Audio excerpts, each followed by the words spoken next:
वैशेषिक दर्शनाबद्दल आपण आज चर्चा करणार आहोत. आणि आपल्याला सगळ्याला माहीत आहे, यापूर्वी पण आपण सांगितलं होतं की वैशेषिक हे दर्शन जे आहे न्याय दर्शनाचं पूरक दर्शन मानण्यात येतं याला. म्हणजे न्याय दर्शनातील सर्वसाधारणपणे सगळी तत्व वैशेषिकानं मान्य केलेली आहेत, परंतु वैशेषिकानं काही विशिष्ट गोष्टी सांगितलेल्या आहेत.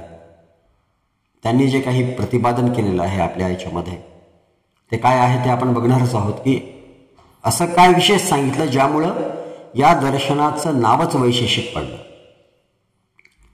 वैशेषिक दर्शनाचे प्रणेते महर्षी कणाद आहेत. हे प्रामुख्यानं ठळक गोष्टी तुम्ही लिहून घेत चला. महर्षी कणाद यांना वैशेषिक दर्शनाचं प्रणेता मानण्यात येतं. अन्नाचे कण वेचून आपला निर्वाह करायचे म्हणून यांचं नाव कणाद पडलं असा एक मतप्रवाह आहे. आपल्याला त्याच्या फार काही खोलवर जायचं नाहीये. वैशेषिकाचं एक महत्वाचं तत्व काय आहे की ब्रह्मांडातील सर्व तत्वांना जोडणारा एक विशेष तत्व आहे.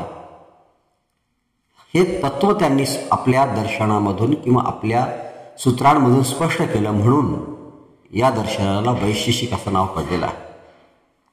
या शास्त्राचा मूल ग्रंथ जो आहे तो वैशेषिक सूत्र आहे आणि या ग्रंथावर प्रशस्तपाद यांनी पदार्थ धर्म संग्रह नावाचं भाष्य लिहिलं.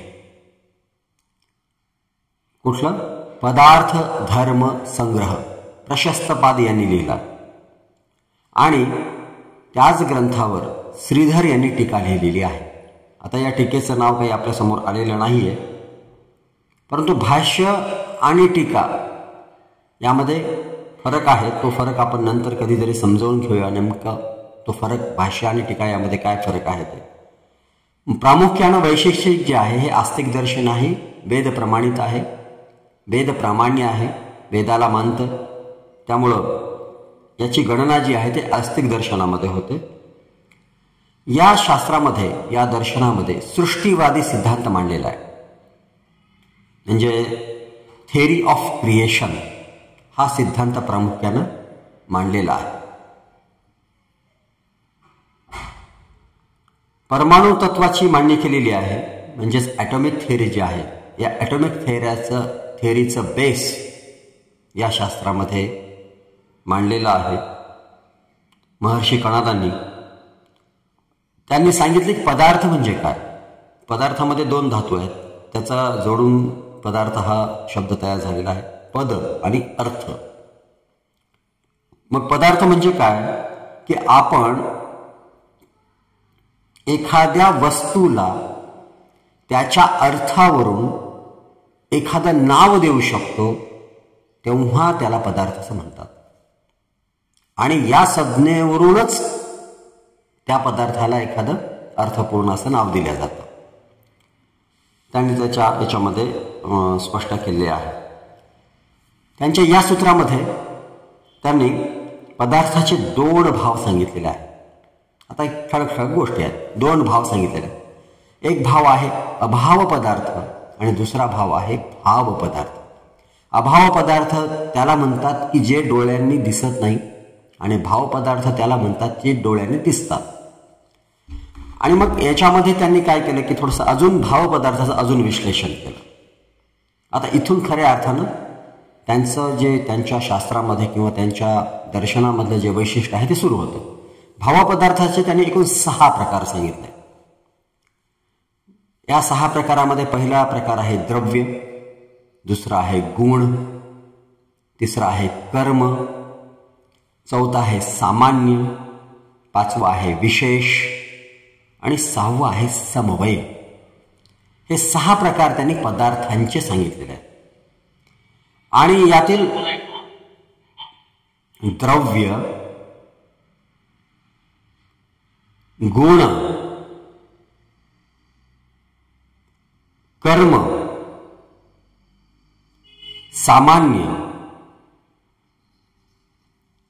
विशेष आणि समवय हे भावपदार्थाचे 6 प्रकार त्यांनी सांगितले. आता याच्यातलं जर पहिला प्रकार आहे द्रव्य, या द्रव्याचे सुद्धा त्यांनी 9 प्रकार सांगितलेले आहेत. द्रव्याचे सुद्धा 9 प्रकार. तर हे प्रकार आहेत पृथ्वी, आप, अग्नी, वायू, आकाश, दिक म्हणजे दिशा, काळ, आत्मा आणि 9वा आहे मन.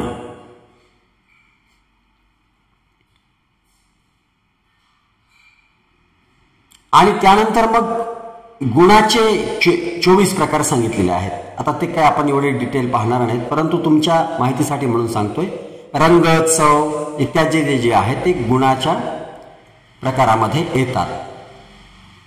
आणि वैशेषिक शास्त्र जे आहे हे कर्मप्रधान शास्त्र आहे. अंडरलाईन करून ठेवा. वैशेषिक दर्शन कर्मप्रधान शास्त्र आहे. कर्मामुळेच सर्व द्रव्यांना गती प्राप्त होते असं मानलं जातं या शास्त्रामध्ये. हे शास्त्र काय म्हणतं की कर्मामुळेच प्रत्येक द्रव्याला गती प्राप्त होते आणि प्रत्येक द्रव्यामध्ये विशेष काहीतरी आहे असं या विशेष याच्यामध्ये सांगितलेलं आहे. समवायामध्ये या वेगवेगळ्या पदार्थांच्या अस्तित्वाविषयी चर्चा केलेली आहे आणि द्रव्यासंबंधी जी चर्चा त्यांनी विस्तृत चर्चा केलेली आहे, त्याचे प्रकार आणि इतर सगळ्या गोष्टींची विस्तृत चर्चा केलेली आहे. म्हणून या शास्त्राला वैशेषिक असं नाव पडलेलं आहे.